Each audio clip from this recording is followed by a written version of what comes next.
ಬೆಂಗಳೂರಿನಲ್ಲಿ ಕಟ್ಟಡ ನಿರ್ಮಾಣ ಮಾಡುವಾಗ ಭದ್ರತೆ ಅನ್ನೋದೇ ಕಣ್ಮರೆಯಾಗಿದೆ. ಮನಸ್ಸೋ ಇಚ್ಛೆ ಬಿಲ್ಡಿಂಗ್ ಕಟ್ಟಿ ಬಾಡಿಗೆ ಗಳಿಸೋದೇ ಕಾಯಕವಾಗಿದೆ. ಇದರ ಪರಿಣಾಮ ಬೆಂಗಳೂರಿನಲ್ಲಿ ಮತ್ತೊಂದು ಕಟ್ಟಡ ವಾಲಿದೆ. ಈಗ ಆ ಮನೆಯಲ್ಲಿದ್ದವರ ಬದುಕು ಬೀದಿಗೆ ಬಿದ್ದಿದೆ.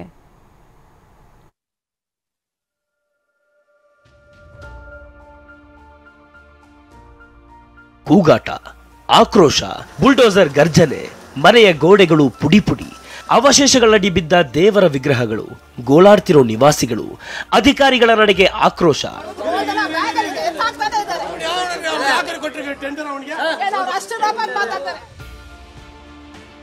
ತಿಪ್ಪಸಂದ್ರ ಬಳಿ ಕುಸಿದ ಕಟ್ಟಡ, ತೆರವು ಕಾರ್ಯಾಚರಣೆ.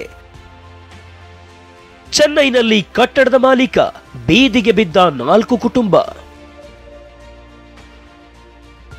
ಜೀವನ್ ಭೀಮಾನಗರದ ತಿಪ್ಪಸಂದ್ರದಲ್ಲಿರೋ 2 ಅಂತಸ್ತಿನ ಕಟ್ಟಡ ನಿನ್ನೆ ವಾಲಿತ್ತು. ಕಟ್ಟಡದಲ್ಲಿದ್ದವರು ಜಸ್ಟ್ ಮಿಸ್ ಆಗಿದ್ರು. ವಿಷಯ ತಿಳಿಯುತ್ತಿದ್ದಂತೆ ಬಿಬಿಎಂಪಿ ಅಧಿಕಾರಿಗಳು ತೆರವು ಕಾರ್ಯಾಚರಣೆಗೆ ಇಳಿದಿದ್ರು.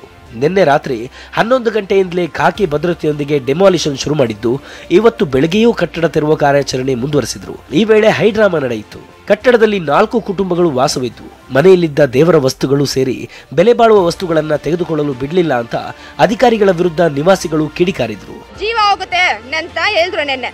ನಾವು ಅದಕ್ಕೆ ಸೈಲೆಂಟ್ ಆಗಿ ಇಲ್ಲೇ ಇದ್ವಿ, ಮನೆಗೂ ಹೋಗಿಲ್ಲ. ಇವತ್ತು ಬಂದಿದೀವಿ, ನೀವೇ ನೋಡಿ, ಒಂದು ಸಿಕ್ಕಿಲ್ಲ. ಇನ್ನ ಡೇಂಜರ್ ಅಂದ್ರೆ ನಾವ್ ಎಲ್ಲಿ ಹೋಗೋದು?